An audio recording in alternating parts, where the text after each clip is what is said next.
Senhor, aumenta a minha fé. Lucas 17:5. Disseram então os apóstolos ao Senhor: aumenta-nos a fé. No capítulo 17 de Lucas, Jesus ensinava aos seus discípulos acerca dos escândalos, do perdão, do poder da fé e dos servos inúteis. E em meio a esses ensinamentos, os apóstolos pediram a Jesus que a fé deles fosse aumentada.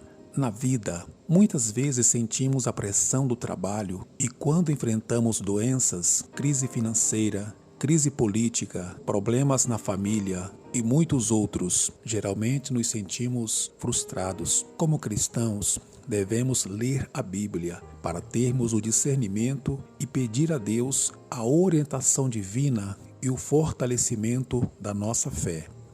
A fé é o combustível que movimenta o ser humano contra a paralisia causada pelo medo de agir em meio às turbulências do sentimento de inferioridade. Em Romanos 1:17 está escrito que o justo viverá da fé. Então, antes da fé ser combustível, ela é também o oxigênio que respiramos e que sem fé é impossível agradar a Deus. Hebreus 11:6. Jesus repreendeu seus apóstolos pela falta de fé deles, mas eles pediram: Senhor, eu creio, mas aumenta a minha fé. Ter uma vida de fé é o que Deus mais quer de nós, mas não é fácil viver pela fé. Só será possível pela graça de Deus e muita perseverança na oração. Para ter uma vida de fé, é preciso exercitar diariamente e praticar o que está escrito em Salmos 37 e verso 5, entregando sempre nosso caminho ao Senhor e confiar, e como fez o apóstolo Paulo, exclamar: tudo posso naquele que me fortalece. Filipenses 4:13. Viver pela fé significa aceitar a vontade de Deus para a nossa vida, qualquer que ela seja, em qualquer situação, sem reclamar, sem blasfemar. A vontade de Deus será sempre o melhor para você, mas nem sempre será aquilo que deseja o teu coração. Às vezes, pedimos algo a Deus e Ele diz não. Ou poderá dizer: filho, espere um pouco mais, pois ainda não chegou a hora. E mesmo contrariando o nosso desejo, devemos aceitar a vontade de Deus, pois a Bíblia diz em 1 João 2:17 que aquele que faz a vontade de Deus permanece para sempre. Em Romanos 12:2 fala da boa, da agradável e da perfeita vontade de Deus para as nossas vidas. Qual dessas três você prefere? A boa, a agradável ou a perfeita?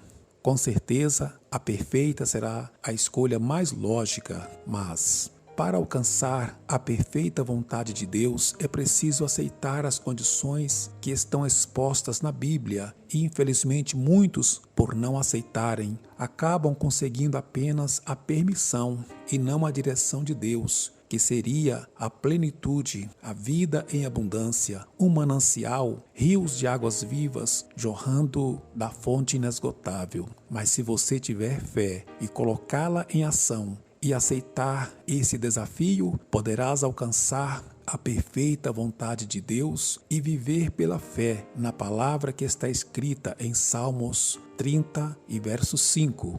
O choro pode durar uma noite, mas a alegria vem pela manhã. Tenha fé que Deus já preparou um novo dia de bênçãos para a sua vida. Eu creio nesta palavra e tomo posse. Se você crer, vamos orar juntos. Ó Deus de Abraão, de Isaque e de Jacó, pedimos em nome de Jesus que a nossa fé seja fortalecida. Somos dependentes do Senhor. Pedimos a orientação sábia do Espírito Santo para que se cumpra em nossas vidas a perfeita vontade do Senhor. Pela fé, eu declaro a tua bênção na vida de todos que ouviram esta palavra e estão orando comigo neste momento. Pedimos em nome de Jesus e agradecemos. Amém.